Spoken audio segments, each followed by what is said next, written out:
with Tartarus, I'm Tartarus. Now today's guest star has certainly faded far from the limelight, but he's here today to spread a message of hope, of peace, and of wellness. Would you care for some tea? Yes, of course. Very good. Thank you. I'm glad to be here. Now is it the Slenderman or just Slenderman? Just Slenderman is fine. Now, for those who don't know you or your story, would you maybe tell them how it all started?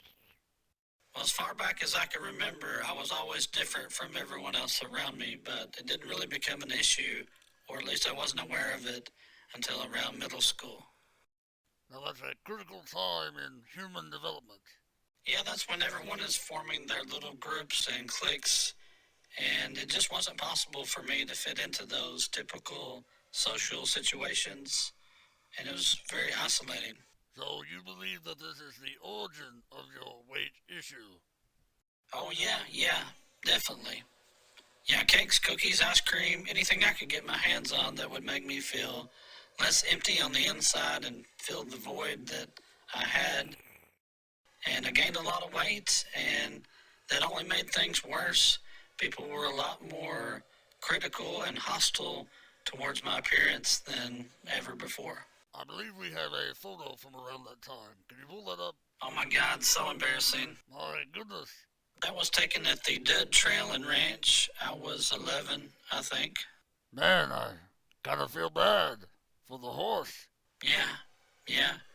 It had to be put down after that. That's unfortunate. I was getting into trouble. My grades started to slip. And I got to thinking that, if people are the source of my pain and anguish, I'll just go where there are no people. And that was the woods. And there's certainly not much comfort food out there, is there? No, there's none at all, really. And I, basically starved.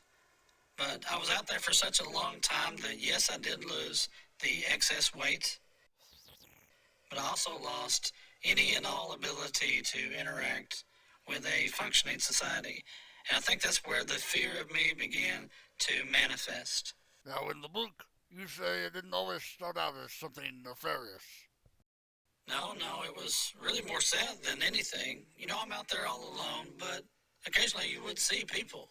They would be fishing or camping or having an outdoor birthday party or something like that. And I would want to approach them and say hi or whatever, but I was just too timid and self-conscious to ever break the ice. I see. So you're in the background, in an emaciated state. You're showing up in these people's family moments, their photos. They're discovering you at a later date, and then they're turning you into some sort of boogeyman, since people tend to be fearful of what they do not know or can explain. Exactly. It was a vicious cycle. The more people were afraid of me, the more distorted and disturbing and frightening I became physically in my appearance to them, and I really got lost in that. I believe we have an image from around that time. I still have difficulty seeing that. Well, that would certainly keep me up at night. Yeah, and it's that fear that sustained me. I fed off of that, and instead of nourishing me, it turned me into this grotesque creature, and it no longer made sense for me to be afraid of people anymore. Now, I was the one they were afraid of.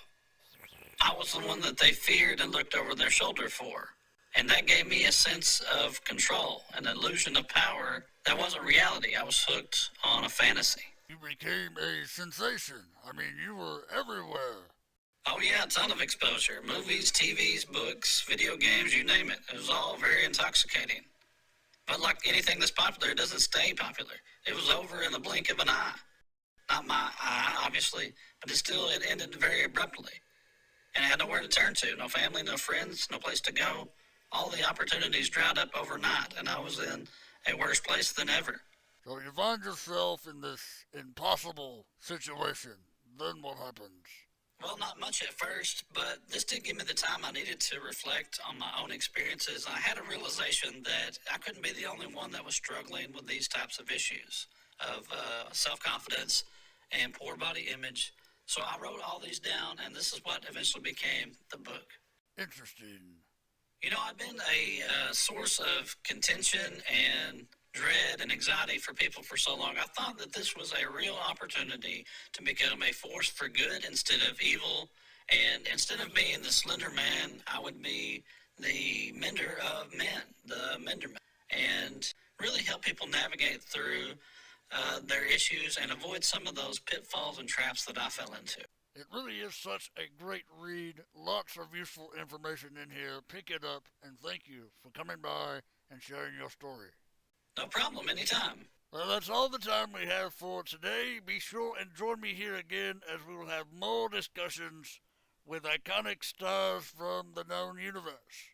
And remember, it should be considered a crime to miss tea time.